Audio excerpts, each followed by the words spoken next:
আপনি জানেন অ্যাপল কোম্পানির প্রতিষ্ঠাতা স্টিভ জবসকে একবার তার নিজের কোম্পানি থেকে বের করে দেওয়া হয়েছিল? কিন্তু কেন? 1976 সালে স্টিভ জবস মাত্র 21 বছর বয়সে অ্যাপল প্রতিষ্ঠা করেন বন্ধুদের সাথে। তার আইডিয়া, উদ্ভাবনী মনোভাব এবং পাগলামো দিয়ে তিনি অ্যাপলকে খুব দ্রুত জনপ্রিয় করে তোলেন। কিন্তু 1985 সালে এক অবিশ্বাস্য ঘটনা ঘটে। স্টিভ জবসকে তার নিজের বানানো কোম্পানি থেকে বের করে দেয়া হয়। হ্যাঁ, তিনি সিইও ছিলেন না তখন, এবং বোর্ড অফ ডিরেক্টর তাকে সব সিদ্ধান্তে বিরক্ত হয়ে তাকে অপসারণ করে। কিন্তু কেন তাকে বের করে দেওয়া হয়েছিল?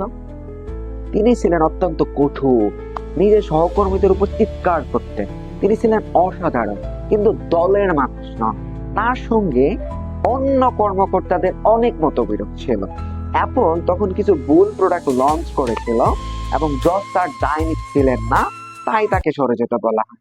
তারপর কি হলো? তিনি কি ভেঙে পড়েছিলেন যে আমি একটা কোম্পানি প্রতিষ্ঠা করলাম, আমাকে কোম্পানি থেকে বের করে দেওয়া?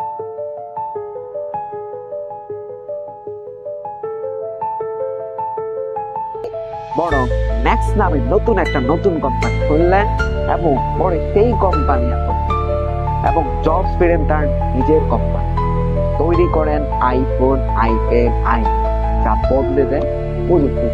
তাহলে এই গল্প থেকে আমরা কি শিক্ষা পাই? যে নিজের উপর বিশ্বাস রাখুন, নিজের উপর বিশ্বাস রাখুন। যখন জানতেন সে কি করতে পারে, তাই পরে যাননি গড়েছেন